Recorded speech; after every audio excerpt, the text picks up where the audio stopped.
right? She's called me in here, told me we're done. So I've come in, and then she's just texted me, oh, they're still on the safari. I've got to walk all the way back now. I've managed to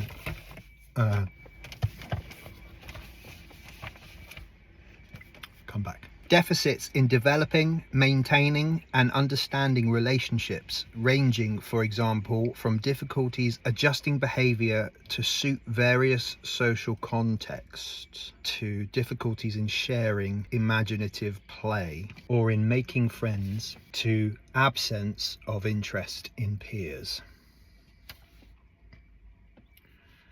Yeah, I would say, yeah.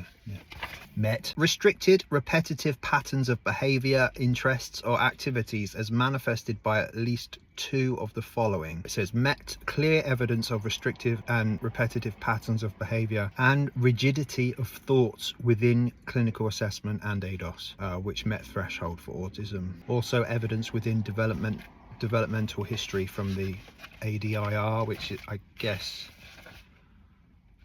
is the thing my mum did. I'd have to go back and have a look to confirm that. Yes, it was. Stereotyped or repetitive motor movements, use of objects or speech. Example, simple motor stereotypes, lining up toys or flipping objects. Echolalia, idiosyncratic phrases. So I do repeat the TV a lot. So I don't do this stuff out in public. It's just I'm masking all the time. So I do, if I sometimes I'll hear somebody will say something on the TV and I will, a sentence, and I will repeat it in the same, or I will try to repeat it in the same, like exactly the same way, the same emphasis on the same words, and I do that to just, I guess that's me learning that.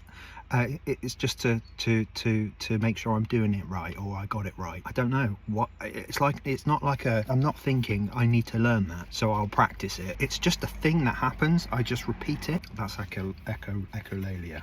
Lining up toys. I mean, this is you know, thinking about a child perhaps, but you know, in my house, things are lined. You know, I like symmetry, and everything has a place, and if it's not in its place, then it needs to be put in its place, unless it's being used, you know. Yeah, everywhere, everything has a home, or I think everything should have a home in the house.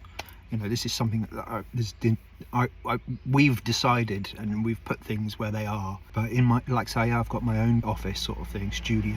So that's just been me. That's decorated and placed everything there.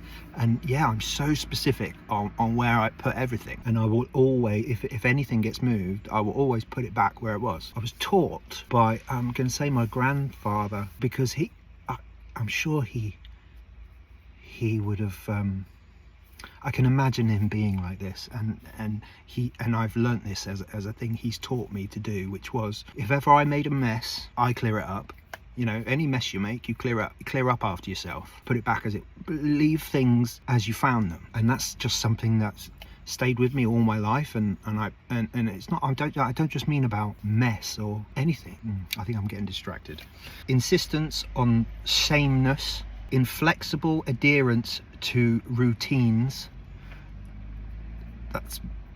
So I need to stick to the routine, and if I don't do it, or if somebody makes me not do it, that's an irritant to me. Ritualized patterns of verbal or non-verbal behavior. Example, extreme distress at small changes, difficulties with transitions, rigid thinking patterns, greeting rituals, need to take same route or eat the same food every day.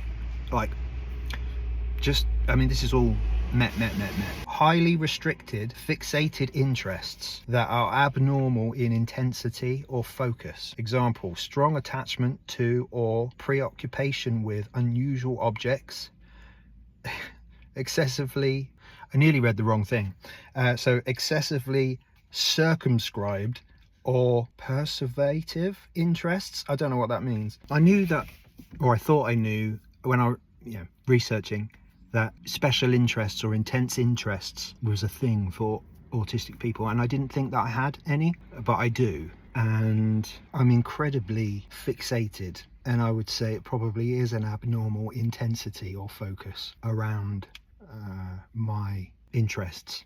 But I change mine, or no, I rotate them because I get bored quite easily. So I have a number of things that I like, and I will sort of do them for a bit and stop, do something else, but I'll always come back to that other thing at some point, and I just rotate different things that I like doing or get enjoyment from. It's like small bursts of it, but when I'm doing the thing, it's like I said, when I'm doing whatever I'm doing, I'm always focused on it, unless it's something completely boring, or to me, I've got no interest in it whatsoever, then my mind will go. But if I have an interest in it, I like doing it, or it's something positive for me,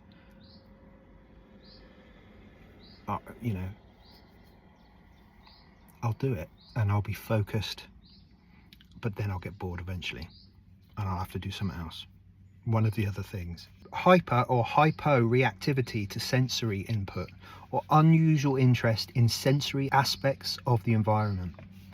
Example: apparent indifference to pain, temperature, adverse response to specific sounds or textures, excessive smelling or touching of objects, visual fascination with light or movement. I got, again, nothing with the light really. I'm incredibly sensitive. I always thought I was just like a really sensitive person.